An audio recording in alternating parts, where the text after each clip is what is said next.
Welcome to Doing Business in Ghana on the TG Africa YouTube channel.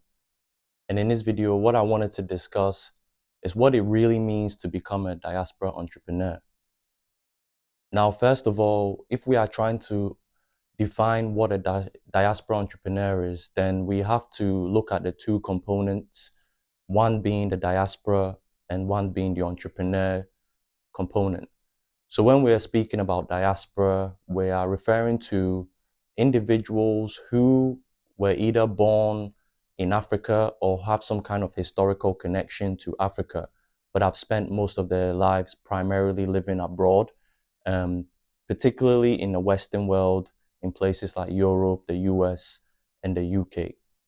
And when we speak of entrepreneurs, we're speaking of the mechanism of using private enterprise as the medium for our creative self-expression.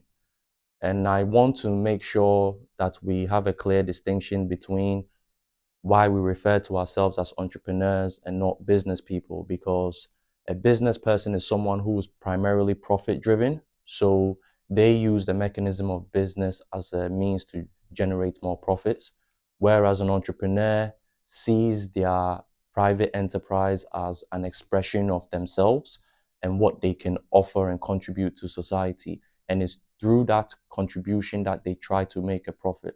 And fundamentally, as diasporans, we aspire to be entrepreneurs, not business people.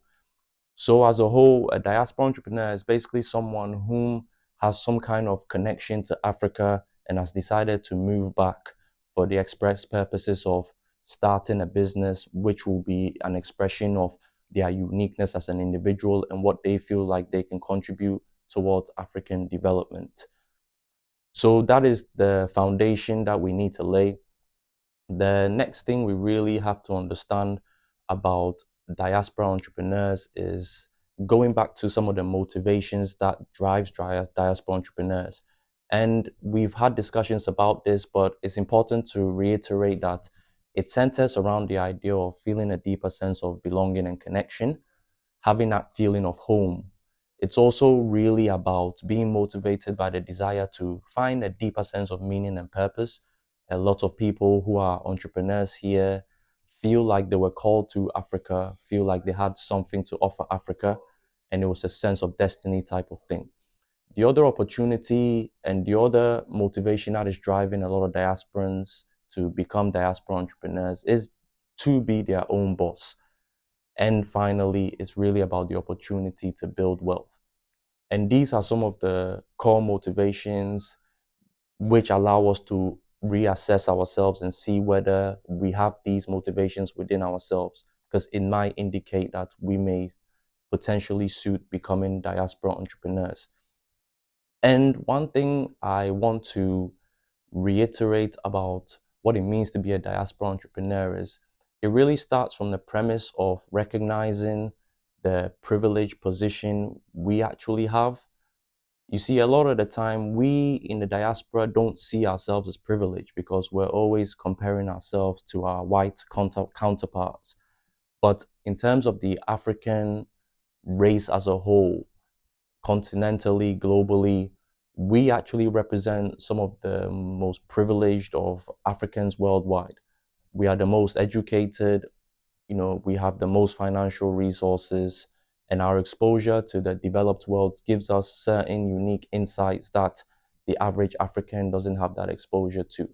And the reason why this is powerful is because it allows us to remind ourselves that with this privilege, we must also be willing to accept the responsibility that comes with it.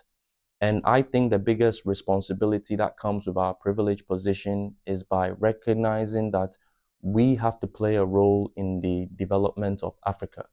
And the way we primarily do that is by engaging with Africa on a business and investment level.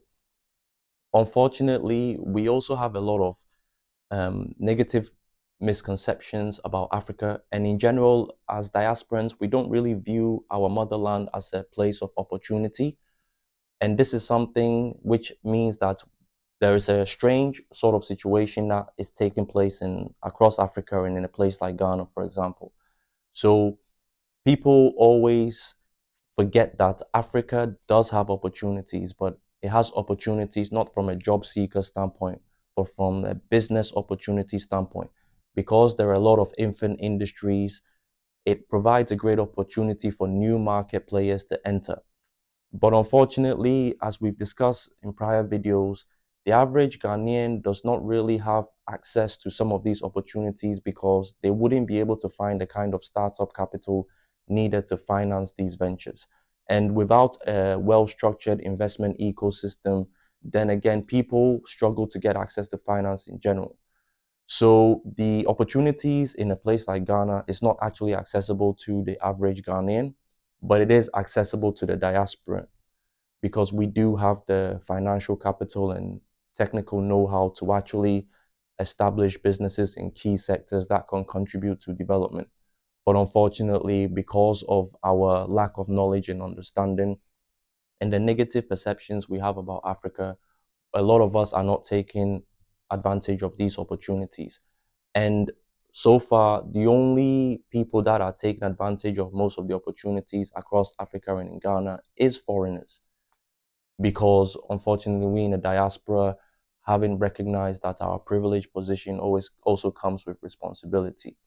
And that is why what unites all diasporan entrepreneurs is a common sort of collective vision, mission, and purpose centered around the idea of African development. And ultimately, we are trying to build an African economy that can provide the kind of economic opportunities for people to grow and develop so that we don't have to travel to foreign lands to seek these type of opportunities. And we are also trying to create an Africa that is economically powerful, is economically self-sufficient enough to protect and maintain its own sovereignty so that past experiences of colonialism and slavery cannot take place again.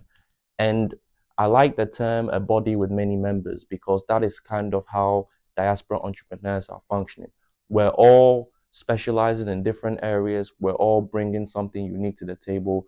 But what kind of unites all diaspora entrepreneurs is that collective vision, mission, and purpose related to development. And another important thing to understand about what it means to be a diaspora entrepreneur is the type of mindset and the character you also have to be willing to develop. So in previous videos, I've highlighted the need to have a rationally optimistic mentality, to be willing to be a contrarian, to understand delayed gratification, to be resilient and persistent, and to be courageous. And it's also important that we also invest the time and effort needed to actually understand the socio-economic and political environment of a place like Ghana so that we are well prepared to deal with the challenges, the risks, and also some of the opportunities that it presents.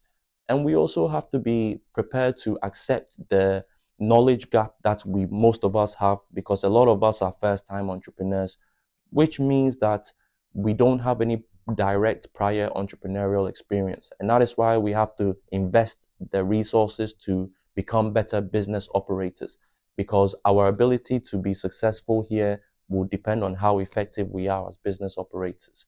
So I hope in general this has shed greater light into what it truly means to be a diaspora entrepreneur.